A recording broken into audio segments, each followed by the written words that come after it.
நமது மெய்ப்பரும் நமது மீட்பரும் நமது ஆண்டவருமாகிய இயேசு கிறிஸ்துவில் பிரியமான உறவுகளே, நாள்தோறும் வத்திக்கான் வானொலி நிகழ்ச்சிகளை அருள் ஒளி இணையதளம் வழியாக உங்களுக்கு நாங்கள் ஒளிபரப்புகின்றோம். உங்களுக்காக தொகுத்து வழங்குபவர் உங்கள் அன்பு சகோதரன் பேசாலை தாஸ்.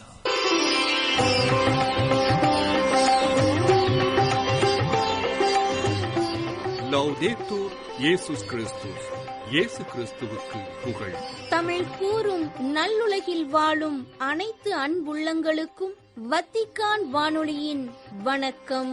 இறைவன் உங்கள் உள்ளத்தையும் இல்லத்தையும் தன் அன்பாலும் அருளாலும் அமைதியாலும் இன்றும் என்றும் நிரப்புவாராக.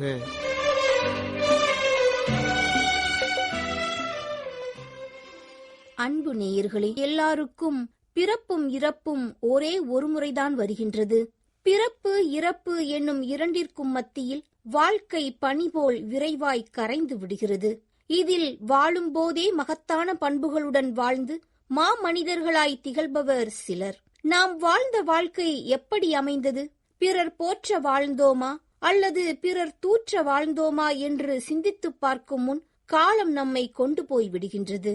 மனிதராய் பிறந்து மண்ணில் வாழும் பல மனிதர்களின் இதயத்தில் வாழ்ந்து இன்று விண்ணகத் தந்தையின் வீட்டில் அமர்ந்திருப்பவர் நமது திருத்தந்தை பிரான்சிஸ்.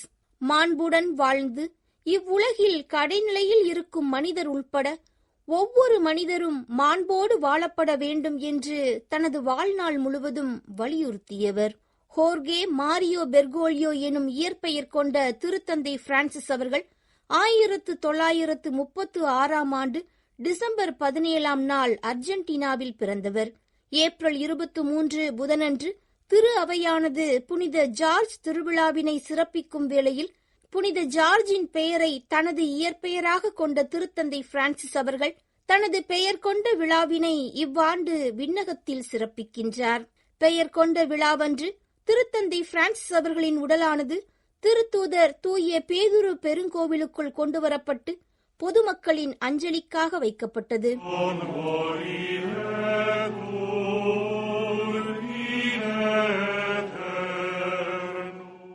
ஏப்ரல் 23 புதன்கிழமை காலை வத்திக்கான் சாந்தா மார்த்தா இல்லத்தில் வைக்கப்பட்டிருந்த திருத்தந்தை பிரான்சிஸ் அவர்களின் உடலானது சிறப்பு ஜெப வழிபாட்டுடன் வத்திக்கான் தூய பேதுரு பெருங்கோவிலிற்குள் பவனியாக எடுத்து வரப்பட்டது.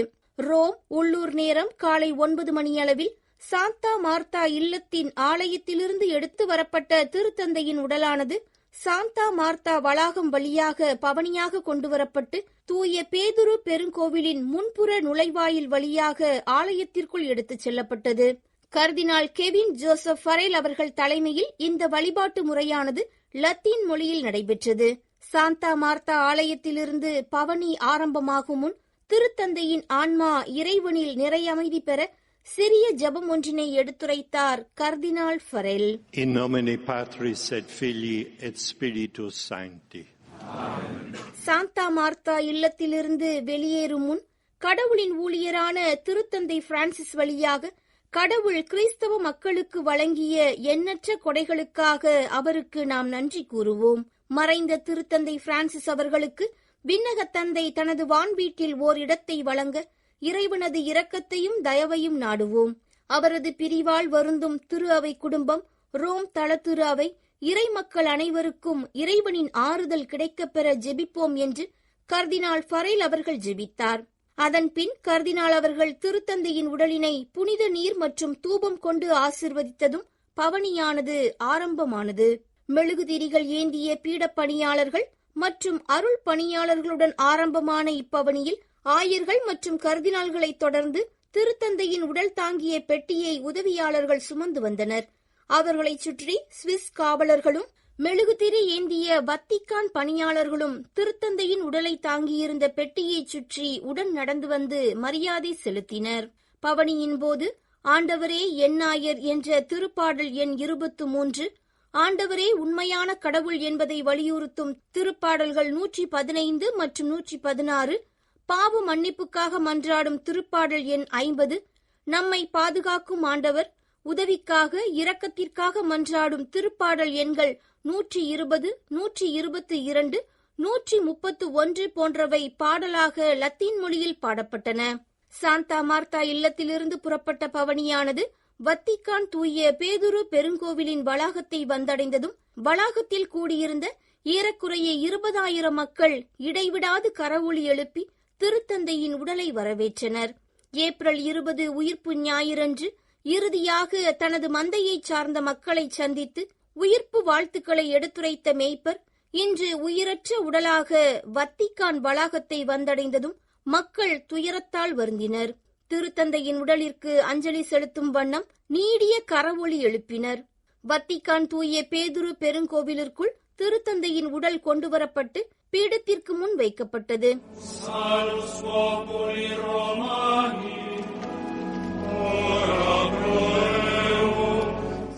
புனிதர்கள் மன்றாட்டு மாலையானது லத்தீன் மொழியில் பாடப்பட்டு புனிதர்கள் அனைவரின் துணை நாடப்பட்டு ஜெபிக்கப்பட்டதைத் தொடர்ந்து மறைந்த திருத்தந்தை பிரான்சிஸ் அவர்களின் உடலை புனித நீர் கொண்டும் தூபம் கொண்டும் அர்ச்சித்தார் கர்தினால் ஃபரெல். அதன்பின் யோவான் நற்செய்தியிலிருந்து இறை தந்தையுடன் இணைந்திருப்பது பற்றி இயேசு எடுத்துரைத்த இறை வார்த்தைகள் லத்தீன் மொழியில் அருள் பணியாளர் ஒருவரால் வாசிக்கப்பட்டதும் மன்றாட்டுக்கள் எடுத்துரைக்கப்பட்டன.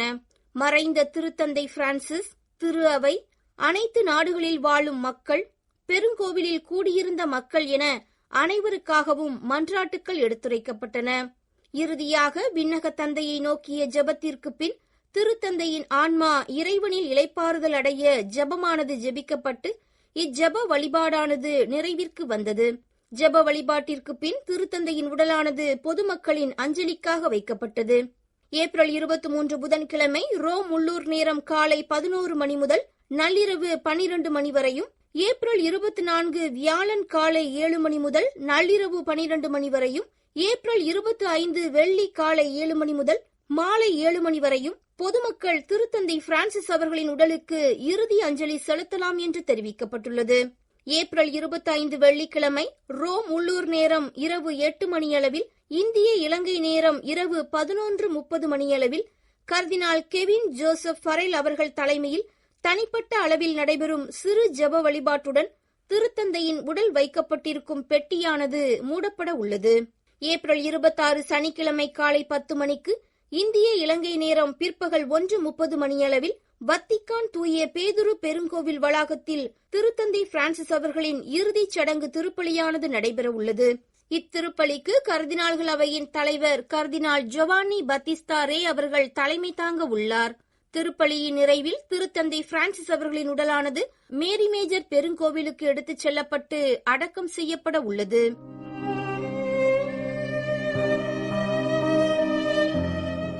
ஏப்ரல் 21 திங்கட்கிழமை மறைந்த திருத்தந்தை பிரான்சிஸ் அவர்களின் ஆன்ம இளைப்பாற்றிக்காக 2வது நாளாக வத்திக்கான் தூய பேதுரு பெருங்கோவிலில் மாலை 7:30 மணிக்கும், ரோம் மேரி மேஜர் பெருங்கோவிலில் இரவு 9:30 மணிக்கும் ஜெபமாலை வழிபாடானது நடைபெற்றது.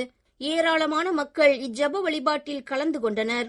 வத்திக்கான் தூய பேதுரு பெருங்கோவிலில் நடைபெற்ற ஜெபமாலை வழிபாட்டிற்கு தலைமை தாங்கிய கர்தினால் ஜொவானி பத்திஸ்தா ரே அவர்கள், எனக்காக ஜெபிக்க மறவாதீர்கள் என்று அடிக்கடி வலியுறுத்தும் திருத்தந்தை பிரான்சிஸ் அவர்களின் குரல் நம் இதயங்களில் நிறைந்துள்ளது.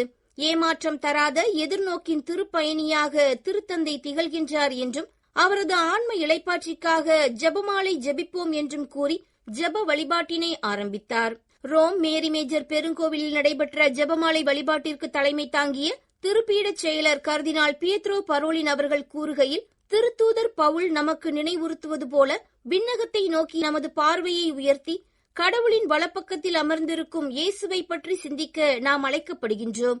எனவே இந்த ஜெபமாலை நேரத்தில் ரோம் நகரின் பாதுகாவலியான அன்னை மரியாவிடம் திருத்தந்தையின் ஆன்மாவை ஒப்படைத்து ஜெபிப்போம் என்றும் கூறினார்.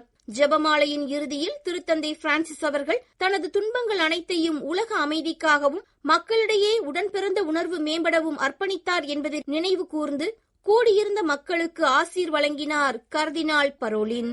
ரோம் மட்டுமல்லாது உலகெங்கும் வாழும் கோடிக்கணக்கான மக்கள் திருத்தந்தை பிரான்சிஸ் அவர்களின் ஆன்ம இளைப்பாறுதலுக்காக ஜெபித்து வருகின்றனர்.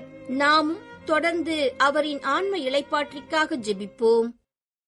அன்பு உள்ளங்களே, ஏப்ரல் 21 இத்திங்களன்று வத்திக்கானில் திருத்தந்தை பிரான்சிஸ் அவர்கள் தனது 88வது வயதில் இறைபதம் அடைந்ததைத் தொடர்ந்து ஆசியா முழுவதிலுமிருந்து கிறிஸ்தவ தலைவர்கள் மற்றும் அரசு அதிகாரிகளிடமிருந்து இரங்கல் செய்திகள் வந்து குவிந்த வண்ணம் உள்ளன.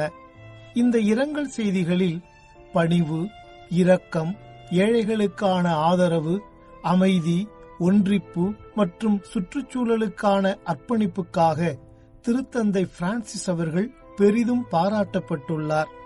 திருத்தந்தை பிரான்சிஸ் அவர்கள் இந்திய தல திரு அவையை ஆழமாக ஆட்கொண்ட உண்மையான மெய்ப்பர் என்று கோவா மற்றும் டாமன் பேராயர் பிலிப் நேரி ஃபெரவ் அவர்கள் வர்ணித்துள்ளதுடன் இந்தியாவில் ஐவரை அவர் புனித நிலைக்கு உயர்த்தியது மிகவும் குறிப்பிடத்தக்கது என்றும் கூறியுள்ளார்.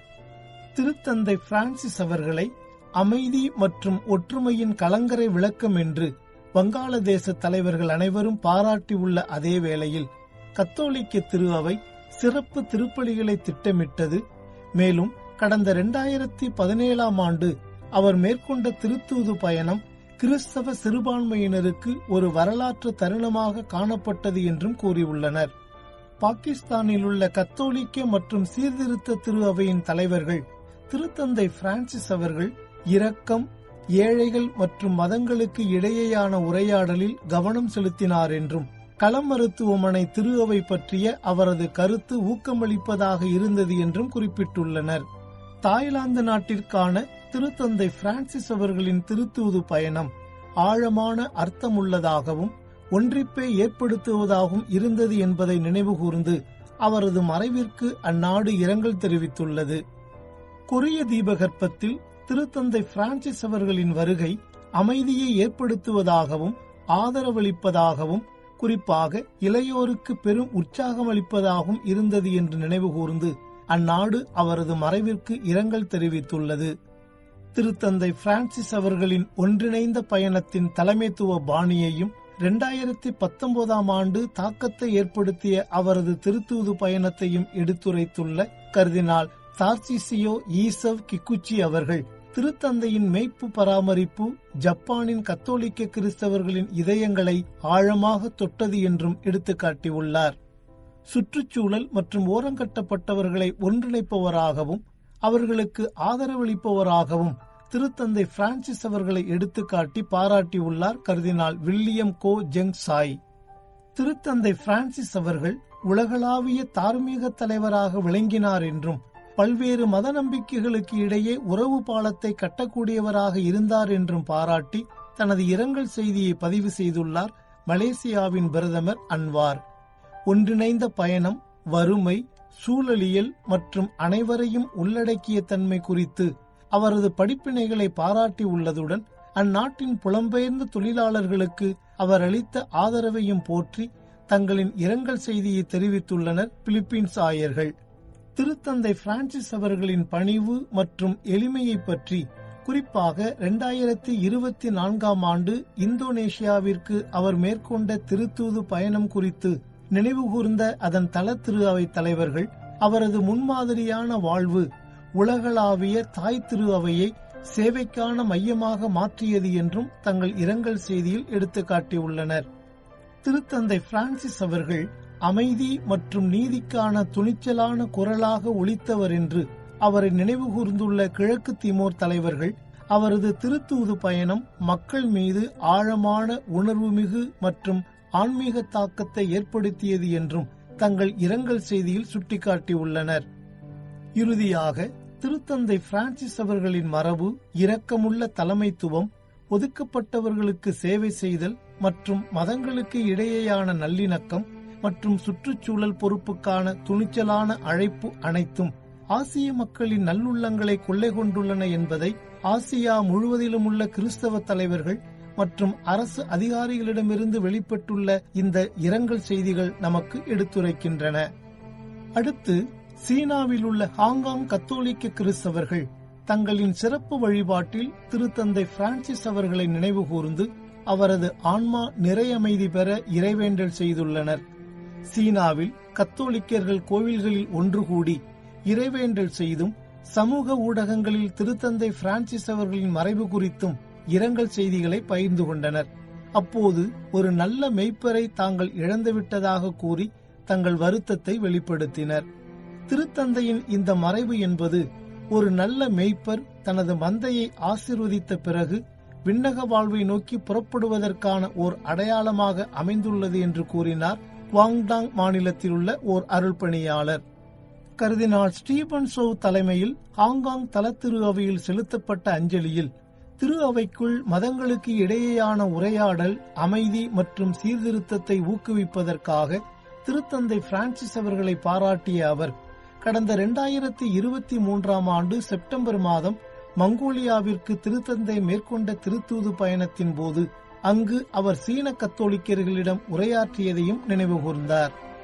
ஹாங்காங்கின் ஆங்கிலிக்கன் பேராயர் ஷெங் குங் குய் அவர்கள் மறைந்த திருத்தந்தை பிரான்சிஸ் அவர்களை உத்வேகம் தரும் சிறந்ததொரு தலைவராகவும் கிறிஸ்தவ ஒன்றிப்புசார் நபராகவும் நினைவு கூர்ந்து இரங்கல் தெரிவித்துள்ளார். திருத்தந்தை பிரான்சிஸ் அவர்களின் மறைவை தொடர்ந்து பல்வேறு உலகத் தலைவர்கள் மற்றும் பிரமுகர்களிடமிருந்து வந்த இரங்கல் செய்திகள். திருத்தந்தையுடனான தனது சந்திப்புகள் குறித்து, குறிப்பாக இந்த ஏப்ரல் மாதத்தில் அவரை சந்தித்தது குறித்து மன்னர் சார்லஸ் நினைவு கூர்ந்து அவரது மறைவிற்கு தனது ஆழ்ந்த இரங்கலை தெரிவித்துள்ளார். ஏழைகள் மற்றும் ஓரங்கட்டப்பட்டவர்கள் மீது திருத்தந்தை பிரான்சிஸ் அவர்கள் சிறப்பான கவனம் செலுத்தியவர் என்று கூறியுள்ள இங்கிலாந்து பிரதமர் கெய்ர் ஸ்டார்மர் அவர்கள் அவரது துணிச்சலான தலைமைத்துவத்தையும் பணிவையும் தனது இரங்கல் செய்தியில் பாராட்டியுள்ளார். ஸ்காட்லாந்து பிரதமர் ஜான் ஸ்வின்னி அவர்கள் அமைதி, நல்லிணக்கம் மற்றும் ஏழைகள் மற்றும் ஒடுக்கப்பட்டவர்களுடன் நிற்பதற்கான திருத்தந்தையின் உறுதிப்பாட்டை தனது இரங்கல் செய்தியில் எடுத்துரைத்துள்ளார். ஐரிஷ் பிரதமர் மைக்கேல் மார்டின் அவர்கள் குறிப்பாக ஓரங்கட்டப்பட்டவர்களுக்கு இரக்கம், அமைதி மற்றும் மனித மாண்பை காட்டிய திருத்தந்தையின் அர்ப்பணிப்பை தனது இரங்கல் செய்தியில் நினைவுகூர்ந்துள்ளார். அயர்லாந்தின் அரசு தலைவர் மைக்கேல் டி ஹிக்கின்ஸ் அவர்கள் முக்கியமான உலகளாவிய பிரச்சினைகளில் பகிரப்பட்ட மனிதநேயத்திற்கான திருத்தந்தையின் அர்ப்பணிப்பை தனது இரங்கல் செய்தியில் வலியுறுத்தி கூறியுள்ளார். வடக்கு அயர்லாந்தின் பிரதமர் மிஷேல் ஓ நீல் அவர்கள் திருத்தந்தையின் இரக்கத்தையும் அமைதிக்கான அவரது ஆதரவையும், குறிப்பாக புனித வெள்ளி ஒப்பந்தத்தையும் தனது இரங்கல் செய்தியில் பிரதிபலித்துள்ளார். கனடாவின் பிரதமர் மார்க் கார்னி அவர்கள் சமூக நீதி மற்றும் சுற்றுச்சூழல் பிரச்சினைகளில் திருத்தந்தையின் சிறப்பு அக்கறையை எடுத்துரைத்ததுடன் கனடாவில் உள்ள பூர்வ குடிமக்களின் சார்பாக அவர் மேற்கொண்ட முயற்சிகளையும் நினைவுகூர்ந்துள்ளார். ஆஸ்திரேலிய பிரதமர் அந்தோனி அல்பானிஸ் அவர்கள் திருத்தந்தையின் தலைமைத்துவத்திற்கான உள்ளடக்கிய அணுகுமுறையையும் மனிதகுலத்தின் மீதான அவரது ஆழ்ந்த இரக்கத்தையும், குறிப்பாக வறுமை மற்றும் சுற்றுச்சூழல் பிரச்சினைகள் போன்ற உலகளாவிய சவால்களை எதிர்கொண்டதையும் தனது இரங்கல் செய்தியில் பாராட்டியுள்ளார். மேலும் திருத்தந்தை பிரான்சிஸ் அவர்களின் மறைவிற்கு பல்வேறு அமைப்புகளும் தனிநபர்களும் அவரது தலைமைக்கு ஆழ்ந்த வருத்தத்தையும் நன்றியையும் தெரிவித்துக் கொண்டுள்ளனர் என்பதை ஐசிஎன் எனப்படும் செய்தி நிறுவனமும் எடுத்துரைத்துள்ளது. திருத்தந்தை பிரான்சிஸ் அவர்கள் இடம்பெயர்ந்தோர், புலம்பெயர்ந்தோர் மற்றும் ஏழைகளுக்கு அளித்த வலுவான ஆதரவிற்காக அவரை நினைவுகூர்ந்து தனது இரங்கலை தெரிவித்துள்ளன இயேசு சபையின் புலம்பெயர்ந்தோர் பணியகம் மற்றும் கத்தோலிக்க குழந்தைகள் நல அமைப்பு.